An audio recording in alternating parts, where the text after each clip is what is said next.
The late afternoon sun was sinking behind the school baseball field when Chuck trudged off the dirt, helmet dangling from his hand like a surrender flag. His teammates barely tried to hide their groans. Some didn't try at all. They'd watched him strike out again, 3 times in one game, and not once had his bat even brushed the ghost of the ball. Chuck usually tried to laugh it off, pretending it didn't matter, but today the weight of the missed swings clung to him like humidity. He felt like a walking disappointment, and even though no one said the words, he could hear every unspoken thought echoing beneath their breath. Why is he even on the team? Why do we have to carry him? He knew the answer well enough. Their coaches were merciful men, patient, tolerant, the type who insisted every kid deserved a chance, even when the kid clearly didn't belong. Chuck hated baseball, hated the dust in his eyes, the sting of a missed catch, the relentless comparisons to boys who moved with confidence he had never mastered. But his mother insisted that baseball was what boys do, and when she used that tone, there wasn't much room for negotiation. If his father were still around, maybe things would have been different. Maybe someone would have shown him how to swing, how to throw, how to fit into that loud, sunburned world of boyhood. But his dad had left years before, and Chuck had never managed to fill the hollow space he left behind. Back home, Chuck escaped to the quiet, his refuge. Books, imagination, silence, no shouting coaches, no disappointed teammates, no boys elbowing him in the ribs. That afternoon, while he lay on his stomach reading a fantasy novel, he heard Jill call out from her room, her voice syrupy sweet in a way that meant she wanted something. Chuck hesitated, almost pretended not to hear. Almost. "Chuck?" she called again. "Come here a sec, I need your help." He sighed, dog-eared his page, and rose. Jill stood in the center of her room, surrounded by fabric, thread, and pins, scattered like glittering landmines. She was 16, older, sharper, more confident, the kind of girl who could navigate high school like a ship captain steering through rough waters, composed, direct, stubborn, and often just a little bit dramatic. She'd been taking home economics for years, but this was the semester she finally had to sew an actual outfit, and the pink shift dress hanging half-finished on her closet door taunted her every time she looked at it. "I need a stand-in," she explained, brushing a curl from her cheek. "Someone my size, someone who won't complain." Chuck blinked. "Okay, but what does that have to do with—" Then she pointed to the dress. He recoiled instinctively. No, Jill, no way." She tried to reason with him, promise secrecy, and even remind him that he owed her for saving him from a failing grade in geometry. Chuck's resistance crumbled slowly, sloppily, the way it always did with Jill. She wasn't just his sister. She was, in truth, his only close friend. She didn't mock him the way boys at school did. She didn't criticize. She didn't laugh. So after a long moment of agonizing silence, Chuck mumbled a defeated, "Fine, but close the curtains first." Jill beamed and stepped out of the room. Chuck stared at the dress on the bed, soft pink fabric, a zipper down the back, a sewn-in belt. It looked harmless enough until he imagined himself wearing it. He stripped down to his undershirt and shorts, feeling ridiculous already, then stepped into the dress and tugged it up bit by bit. It clung strangely to him, too smooth, too light, like wearing something alive. Jill?" he called. "I can't reach the zipper." She returned, zipped him up, and circled him like an artist assessing her canvas. Chuck stood stiffly, hands clenched, face burning. She murmured about adjusting darts and heeled seams, then paused, squinting slightly. "I need one more tiny favor," she said carefully, which instantly made Chuck suspicious. "What now?" "A bra." Chuck nearly fell over. The refusal burst out of him with such force that Jill had to bite her lip to keep from laughing. He accused her of tricking him, of setting him up, of going too far. She swore she wasn't. She only needed it to judge the fit. After several minutes of arguing and breathing deeply so he wouldn't faint, Chuck exhaled miserably and agreed, though only if she promised it would be the last thing he had to wear. Jill promised, then fastened the bra around him with matter-of-fact efficiency. She slipped pantyhose into the cups for padding, and Chuck nearly jumped out of his skin until she assured him it was only stuffing. Once she had the dress pinned and adjusted, she helped him out of everything, freeing him piece by piece from the embarrassment, and Chuck quickly grabbed his clothes, relieved to return to boyhood. Jill watched him quietly, then remarked that he hadn't looked bad in the dress at all. "With a little makeup," she teased, "you'd look pretty cute." Chuck shut that idea down immediately. Jill only shrugged, saying it had been a harmless thought, not a suggestion. Still, the remark lodged itself somewhere inside him. Weeks passed, and the memory of that afternoon refused to fade. Chuck replayed Jill's words over and over, hearing them in the quiet moments between pages of his books, during long nights when he couldn't sleep, during baseball practices when he longed to be anyone but himself. Eventually, he found himself drifting into Jill's doorway one Saturday while their mother was at work. She looked up from hemming her dress, puzzled at his expression and the rigid way he held himself. He told her he had been thinking. He told her he remembered what she'd said, that he might look cute, that he could pull off the look. His voice trembled, shrinking to a whisper.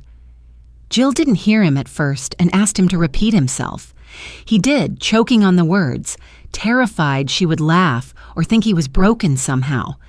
When he finally managed to say it, really say it, Jill blinked, stunned. He braced for mockery. Instead, she softened. She approached him carefully, as if he were glass about to crack. She asked if he was sure. He nodded, then nodded again, desperate and embarrassed, and oddly relieved. Jill studied him, then exhaled slowly. "Okay, if it matters that much to you, I'll help." Her voice carried no judgment, only a sort of thoughtful curiosity. She warned him she needed to know what he wanted, how far he wanted to go. Makeup? Hair? Clothes? All of it? Chuck swallowed, heart pounding loud enough he was sure she could hear it. He told her he wanted everything, absolutely everything. Jill didn't laugh. Instead, she handed him a tissue and instructed him to start undressing so she could set things up. As he removed his shirt and pants, she gathered jeans, a soft top, underwear, socks, and a bra, laying them neatly across her bed. She explained each step, guiding him gently through every unfamiliar action, teaching him how to clasp the bra, how to sit still while she curled his hair, how to keep his eyes relaxed as she brushed color onto his lids. When she was finished, he stared into the mirror and saw, not Chuck, not exactly. The reflection held someone softer, smoother, somebody whose face he recognized, but whose presentation shifted everything he thought he knew about himself. He reached out as though the mirror might ripple like water. Jill watched from behind, both proud and amazed. He tried on jeans, then shorts, then Jill's school uniform, each outfit bringing a new jolt of nervous delight. He even slung her purse over his shoulder and joked about heading to class. Jill laughed, shaking her head, but her expression changed, brightening with the spark of an idea. Before Chuck could decipher it, she stepped forward with a sly smile, eyes glimmering as though she'd just unlocked a new secret door neither of them had known existed.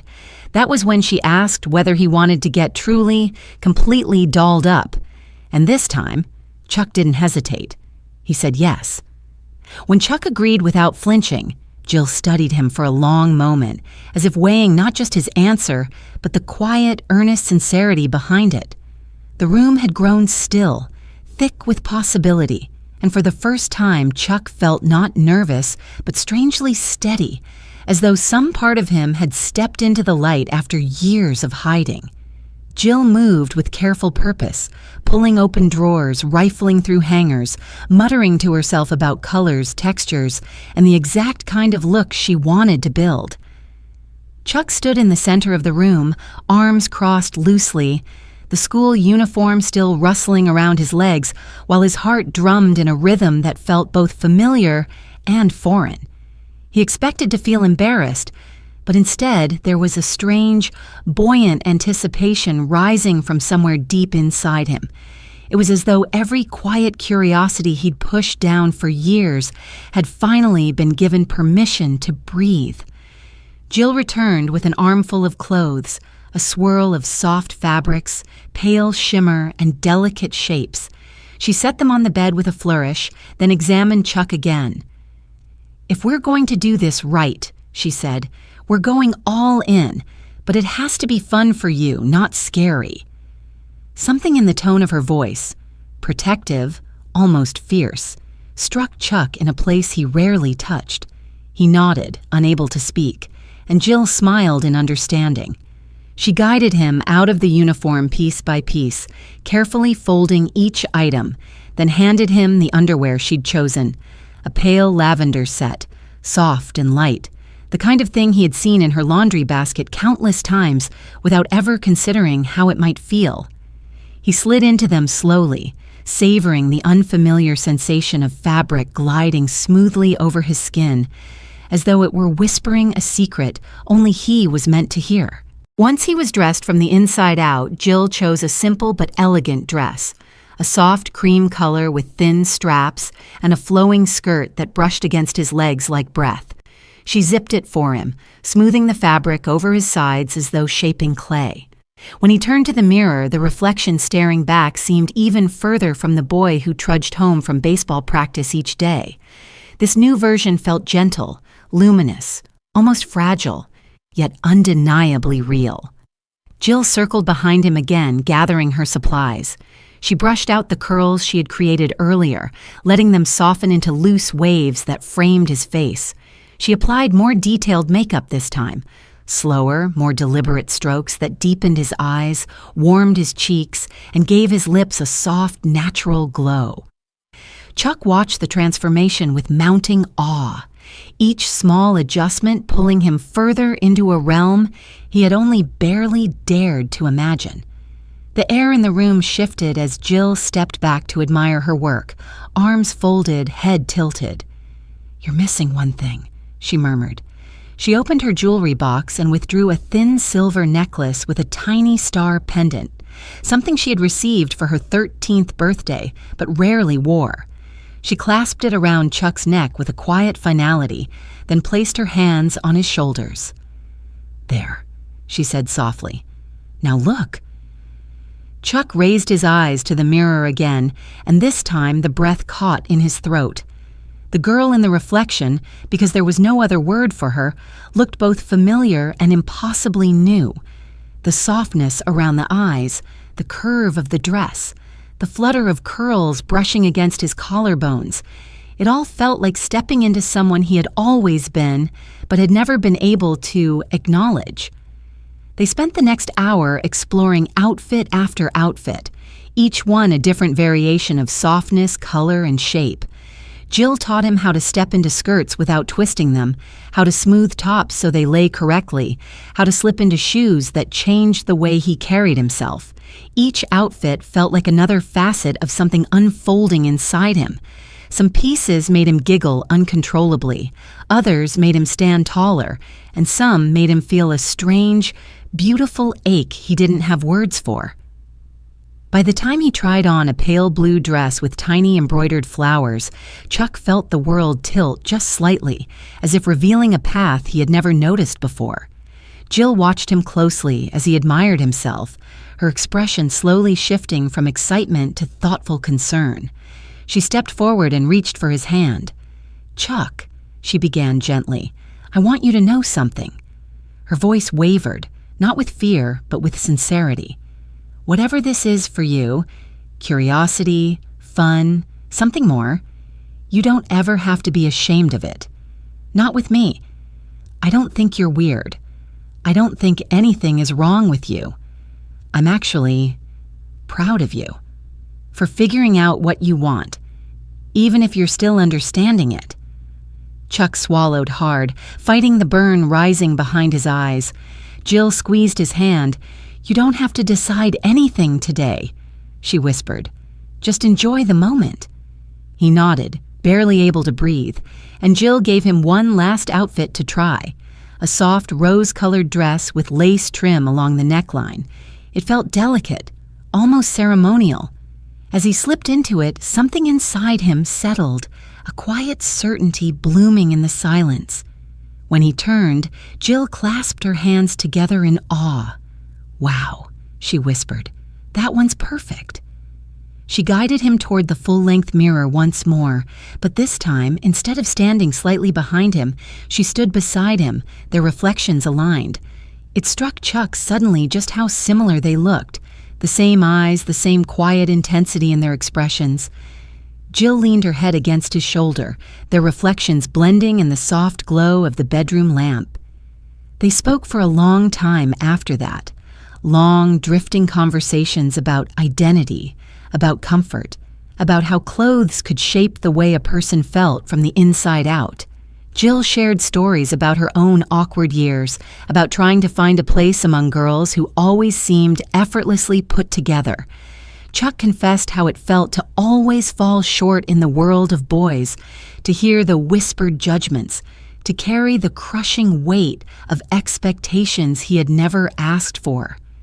Jill listened intently, nodding, her hand resting lightly on his arm.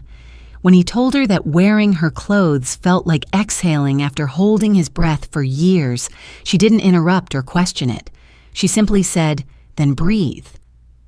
As the afternoon gave way to early evening, the golden light shifting to a soft gray, Chuck found himself curled on Jill's bed in the rose-colored dress, legs tucked beneath him, hair gently falling across his face.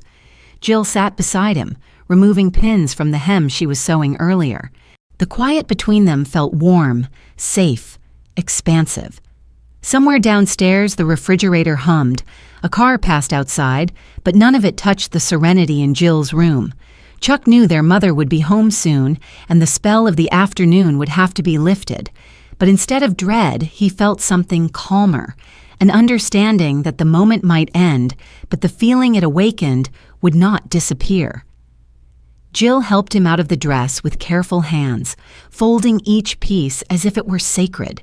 She handed him his regular clothes with a gentle smile, but did not rush him. When he finally returned to his everyday reflection, flat hair, plain shirt, familiar shape, he felt an unexpected pang, a quiet longing for the girl in the mirror. Jill placed a hand on his shoulder and met his gaze.